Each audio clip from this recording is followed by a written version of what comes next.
So we have our aluminum sulfate and sodium sulfide. I don't think you have sulfide on your solubility chart, right? So that's fine. I'll tell you if you need to know these ones. So sulfide with aluminum makes a solid. So that was just something that, sorry, wasn't on your chart. And then when you balance it, a 3 in front of the sodium sulfide and in front of the sodium sulfate. So now what you can do next is you write out all of the ions, okay? So here's our aluminum and our sulfate, our sodium, and our sulfide. Now notice, here's 2 aluminum, because there's 2 aluminum here. There's 3 sulfate here because there's 3 sulfate there. There is 6 sodium because 3 times 2 is 6, okay? And then there is 3 sulfate because there is a 3 coefficient. Sorry, sulfide, not sulfate. Okay, so just be really careful about writing out your numbers and take the time to balance properly. And next, we'll have our aluminum sulfide, but we leave it as solid, right? Because if it's a precipitate, it stays as a solid even though it's in water, okay? Because it is not soluble. And then we have our sodium ions. We have 6 again. And our sulfate ions. Now please, please write your states in, okay, as you're going through this. Take the time. I know it seems very redundant and time consuming, but you will make less mistakes if you make sure you write in your states. So now to do our net ionic equation, we cross off our spectator stuff. So anything that is repeated. So here, I'm just going to start. So my aluminum looks different. So I'm going to leave that one. My sulfate looks the exact same on both sides. So I'm going to cross that one off. I'm going to cross my sodium off. Okay. So what I'm left with is my aluminum, my sulfate, and my aluminum sulfide, which makes sense because those are the things that are involved in the reaction because it's making the precipitate.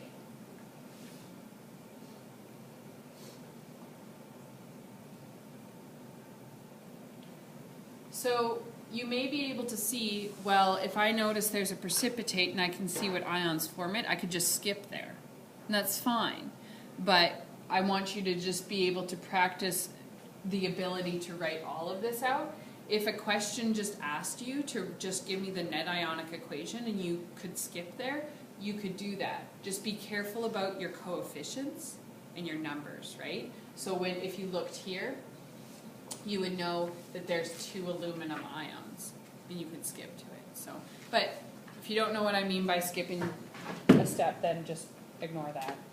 You can do the steps that I've been through. Okay, so is this an okay pace? Am I going too fast, too slow? Slow down? Okay, sure. Yeah. Do you need a minute with this page? This one? No? Okay. No, I'm good. Okay, so our barium hydroxide and aluminum nitrate. So I'll give you some of these.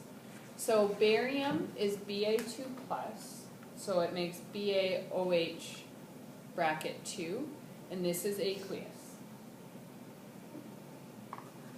So again, using your periodic table and your solubility chart, I make aluminum nitrate. Now, generally, when you think nitrate, think soluble. It's soluble with pretty much everything. Hi.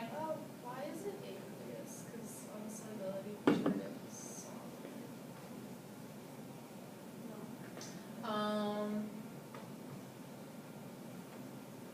No, you're right.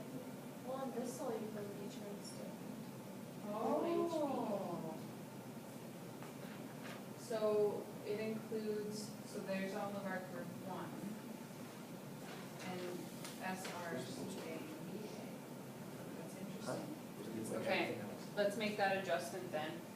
In your solubility chart for OH minus, okay, I'm just going to use an example.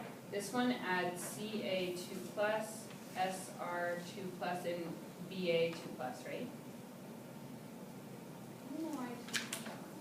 So here, add Ca2 plus, Sr2 plus, and Ba2 plus. Oh, whose did you get? And when did who's that? It's from the Canada form. CA2 Those plus, are their SR2 tricks. plus, SR, CA, and BA. Yeah. Okay. Yeah, good question. Thanks for bringing that up. So if like on a test, depending on which one you used, I wouldn't penalize you if you chose the other one, or I'd specifically say, like for barium hydroxide, assume it is aqueous. Yeah. I'll try and make note of that. Okay, and then we have our aluminum nitrate. So this is a double replacement reaction, so you think your Ba goes with your NO3 and your Al goes with your OH. So we have our aluminum hydroxide, so Al bracket OH bracket 3 aqueous. And that's a solid, yes. Good. And then we'll have our barium nitrate, which is aqueous.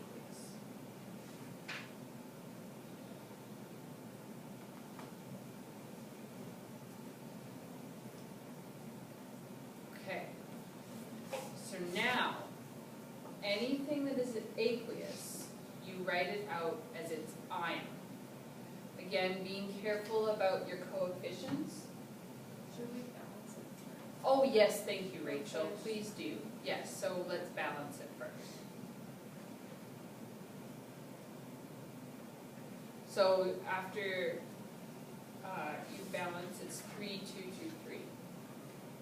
And remember with your balancing, when you have polyatomic ions, treat them as a whole group. So since you have nitrates on the left side and nitrates on the right side, when you're counting, just count them together, all as a group. Okay, so when we expand it, we have 3 Ba2 plus aqueous.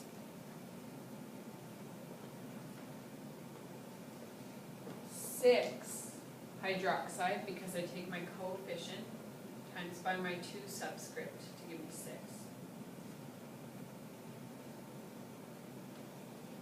2 Al3 plus aqueous.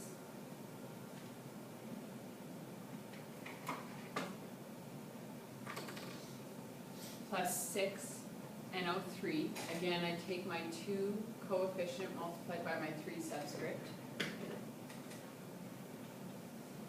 Your solid you leave as solid.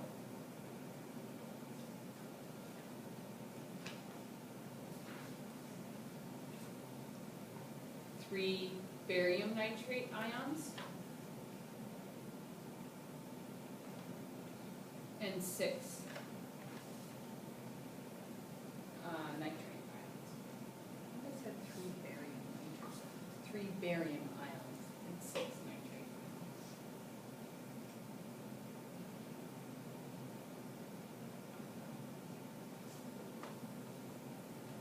So, what do we cancel out? Same things on the things that look the exact same on both sides. So we have our barium ions. Cross those out. Our nitrate ions, we cross those out. And we are left with our aluminum hydroxide and our solid. So we have aluminum.